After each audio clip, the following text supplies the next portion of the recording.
The NetEase drama this week with their layoffs that they had was a kind of a weird one. It started off with everybody thinking that they were just laying off the developers who worked on Marvel Rivals, but it turned out not to be the case. It was just some people in a Western studio that were not really connected to much on that front.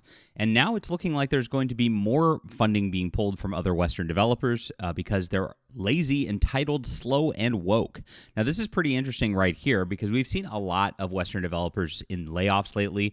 We were supposed to not laugh at them, according to a recent guy from BioWare, because it's mean to laugh at them. But these Western developers have ruined a lot of video games lately. We've covered a lot of it here on the channel, and there's even more out there. You just can't cover all of it.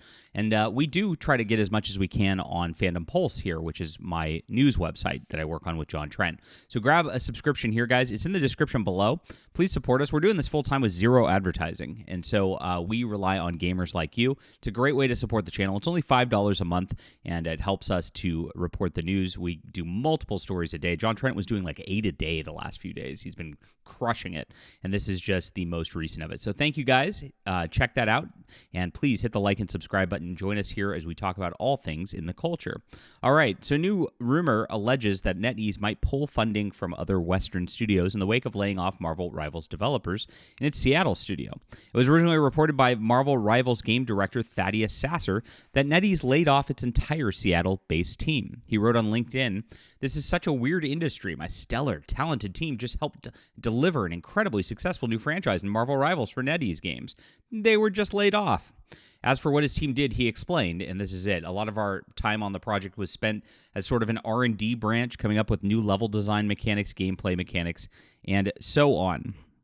And so here's his full deal right here. He says he's going to start with the inspiring Gary McGee doing something different, and they're going to have new jobs going forward that I don't think these people, really have any issues with. So this is what he does. He says he's highly technical, knows multiple game engines, proactive, kind and intelligent, driven and committed. Yes, super kind and intelligent.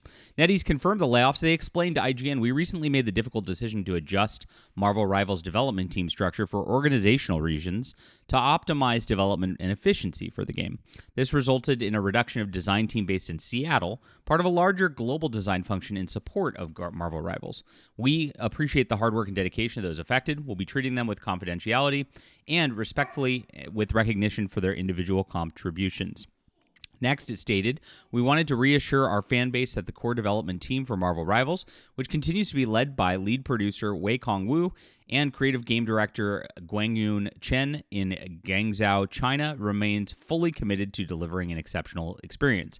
So the main leads here are still on this game, and these people were like a different sort of deal who are not really very crucial to the main aspects of Marvel Rivals, which has been such a huge success. I think they said they have 40 million players now. Oh my gosh, absolutely crazy on this level. They just blew through everything. It seems like Chinese developers are destroying Western developers on every single level lately. Started with Black Myth Wukong last year, if you remember. Then it shared, "We are investing more, not less, into the evolution and growth of this game, of course, because it's so popular. We're excited to deliver superhero characters, maps, features, content to ensure a engaging live service experience for our worldwide player base."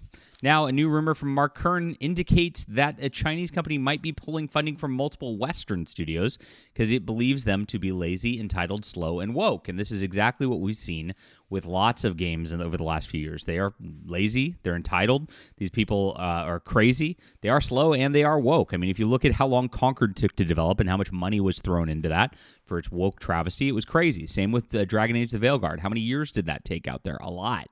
And they didn't actually produce a good product at the end of the day, and then they all complain, right? Constantly. Grum shared on X, "NetEase isn't just laying off the 6-person Marvel Rivals team. They're also pulling funding from Western and potentially Japanese gaming studios. The CEO is said to be very unsatisfied with Western developers, calling them lazy, entitled, slow, and woke, according to a source I spoke with."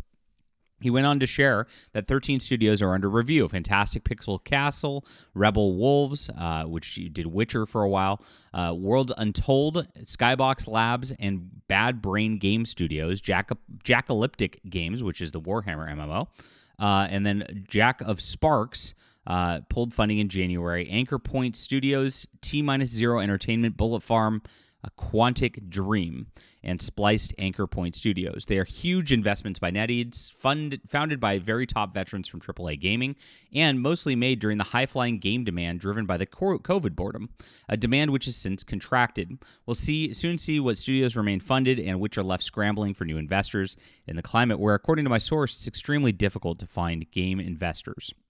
This rumor came in the week of reporting from Stephen Totillo, a GameFile, who claimed February 21st that NetEase plans to divest itself of the majority of its overseas teams, leading to the potential closure of more than a dozen game studios if they can't secure new post-NetEase funding.